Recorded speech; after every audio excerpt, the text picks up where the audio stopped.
सिगाङाव बयखौबो खुलुमबाय लोगोसे आंनि डिजिटेल बड' इउट्युब चेनेलाव बयखौबो बरायग्रोबाय आरो गासै नायगिरिफोरनो आंनि अननाय आरो सिबिनायखौ जासिहरनाय जाबाय। दिनै मोनसे गोदान भिडिअ लानानै फैबाय आं। बे भिडिअआव नोंथांमोना गावबा गाव पेन कार्ड आरो आधार कार्डआ लिंक जादोंना जायाखै बेखौ नायनो हागोन।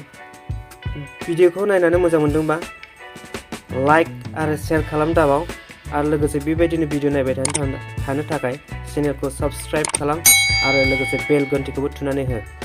बिदिबा फै जागायजेननोसै। सिगाङाव आं डाटाखौ अन खालामना लागोन। बिनि उनाव गावबा गाव गोसोबायदि मोनसे ब्राउजार खुलिनानै नायनो हागोन। आं क्रोम ब्राउजारखौनो खुलिबाय। बेखौ सार्च खालामगोन इनकाम टेक्सखौ लिरखानाय दंखायो नै इनकाम टेक्स होबानो ओंखारो।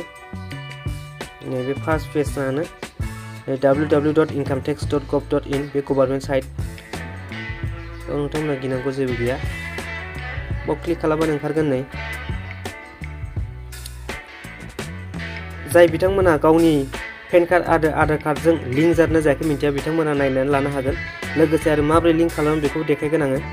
सिगाङाव नैबेयाव लिंकखौ नायग्रोनोसै। लिंक स्टेटासाव सेरनानै आंना लिंक जादोंना जायाखै पेन कार्ड आरो आधार कार्डआ।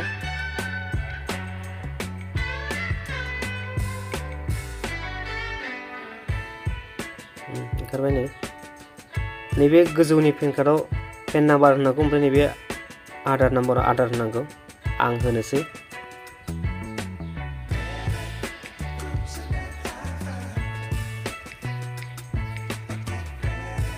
दाना भिउ लिंक आधार स्टेटासाव सेरनांगौ।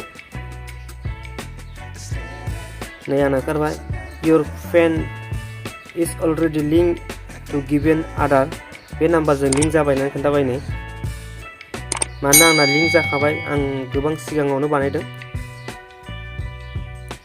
दा नोंथांमोना लिंक जादोंना जायाखै गावबा गाव नायनो हागोन। आरो लिंक जाखांनायनि उनाव जायफोरना लिंक जाखांबाय बिसोरनाथ' जाबाय आरो जायना लिंक जायाखै बिसोरबो नायनो हागोन नै।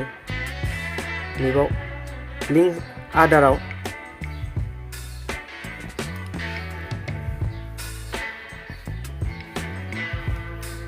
जायफोरना लिंक नङा बिसोरो लिंक खालामनो हागोन नैबावनो।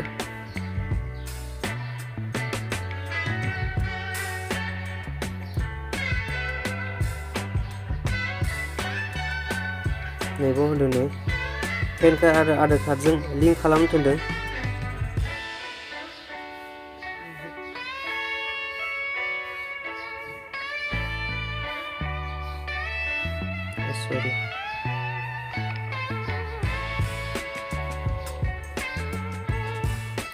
नैबाव होदों नै जायफोरा लिंक खालामाखै बिसोरनो 1000 फाइन लागोन होनना बुंदों नै आधार आरो पेन कार्ड लिंक खालामबा। आरो नैबाव होदों नै नटआव होदों नै जायनि नांनाय नङा बेखौ होदों नै। एक नाम्बाराव NRIनिबा नाङा माने लिंक खालामनो नाङा होननानै होदों। ओमफ्राय नट ए सिटिजेन अफ इन्डिया इन्डियानि सिटिजेन नङाबाबो नाङा होनदों।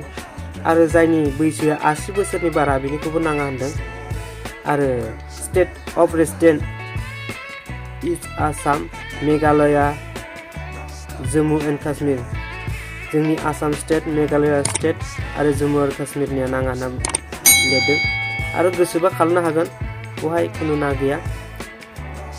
दा नोंथांमोना गावबा गाव नायनानै बुजिना लादो नोंनिया खालामनांगौ ना खालामनाङा।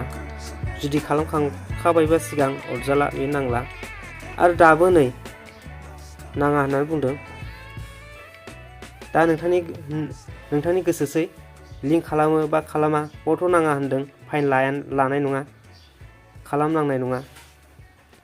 आरो खालाम गोसोबा खालामदो आरो खालाम गोसोबा दा खालामसै। भिडिअखौ जोबजासिम नायनायनि थाखाय गोजोन्थों। Thank you.